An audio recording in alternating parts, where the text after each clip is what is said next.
Assalamualaikum warahmatullahi wabarakatuh. Selamat belajar buat teman-temanku semuanya. Di sini kita bersama-sama akan belajar tentang pendapatan masyarakat sebagai indikator pemberdayaan masyarakat. Nah, di sini ada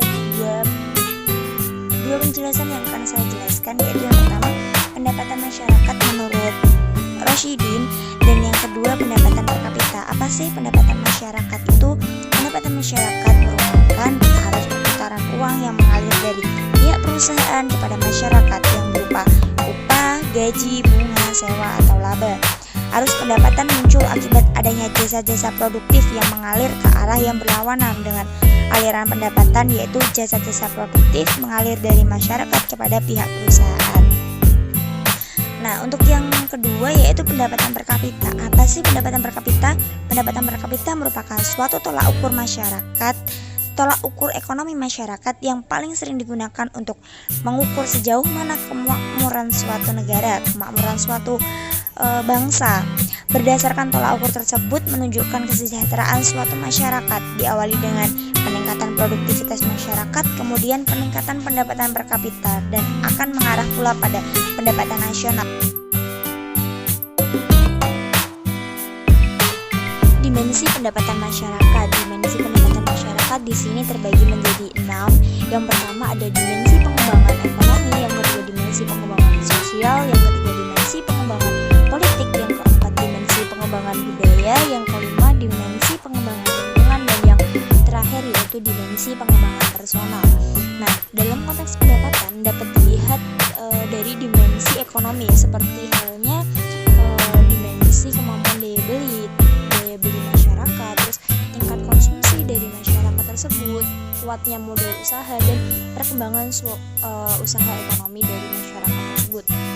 Di sini daya beli maksudnya yaitu kemampuan masyarakat mengeluarkan sebagian pendapatannya sebagai bentuk produktivitas masyarakat dalam memenuhi kebutuhan hidupnya.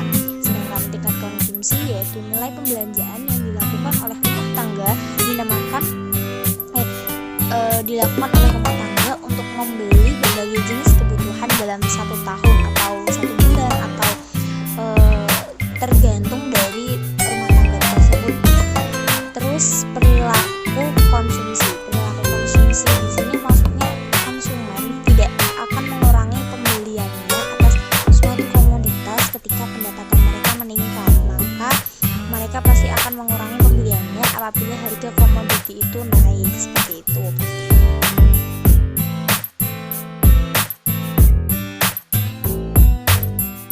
Selanjutnya yaitu indikator pembangunan.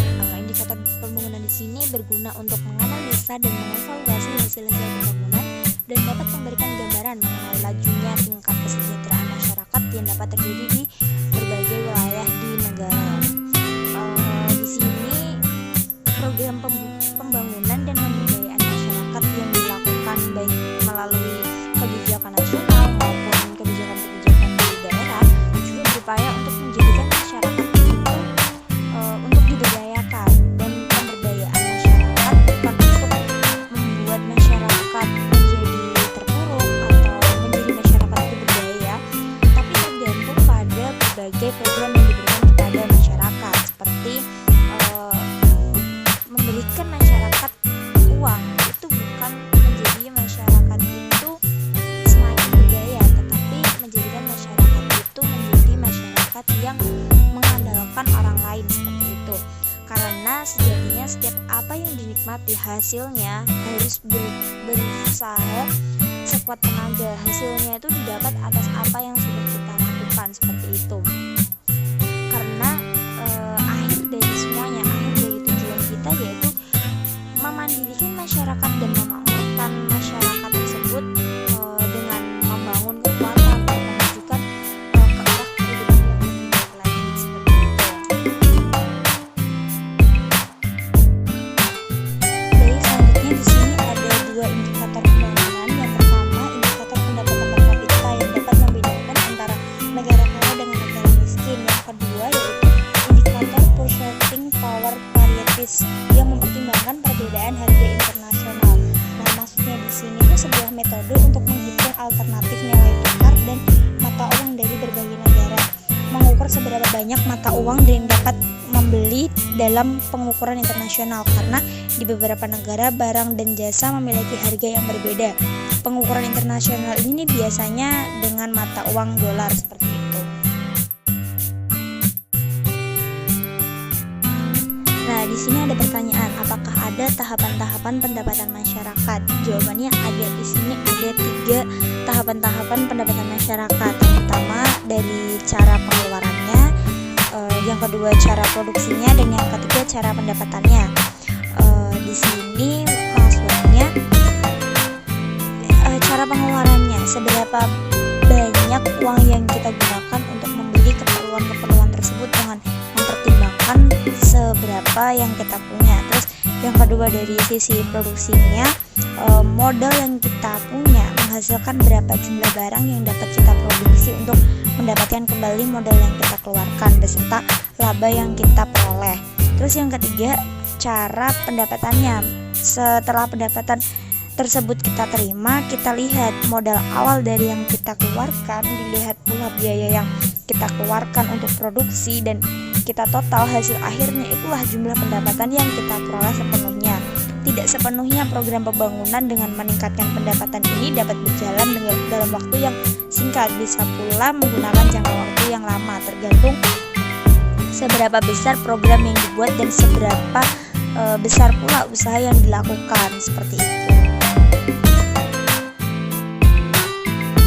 Upaya-upaya untuk meningkatkan pemberdayaan masyarakat melalui program pendapatan bisa melalui, sebenarnya bukan program pendapatan tapi program pemberdayaan untuk memajukan pendapatan. Yang pertama itu bantuan pinjaman modal usaha untuk program pemberdayaan. Di sini kita memberikan pinjaman modal kepada masyarakat yang membutuhkan, masyarakat yang ingin melakukan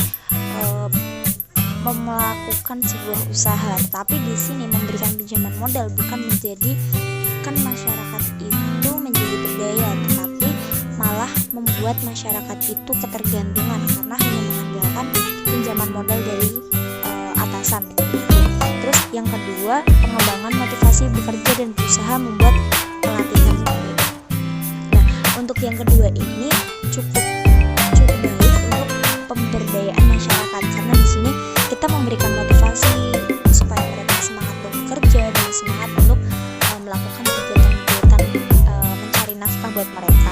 Terus yang ketiga yaitu melakukan pelatihan keterampilan usaha ekonomi. Nah, di sini sebagai pemberdayaan kita wajib untuk memberikan pelatihan-pelatihan kepada masyarakat untuk meningkatkan penghasilan masyarakat, untuk meningkatkan perekonomian masyarakat melalui kegiatan-kegiatan usaha ekonomi seperti itu. Karena dengan adanya kita melakukan pelatihan tersebut menambah masyarakat itu berdaya dari pola pikir mereka sehingga mereka dapat menghasilkan pendapatan mereka sendiri.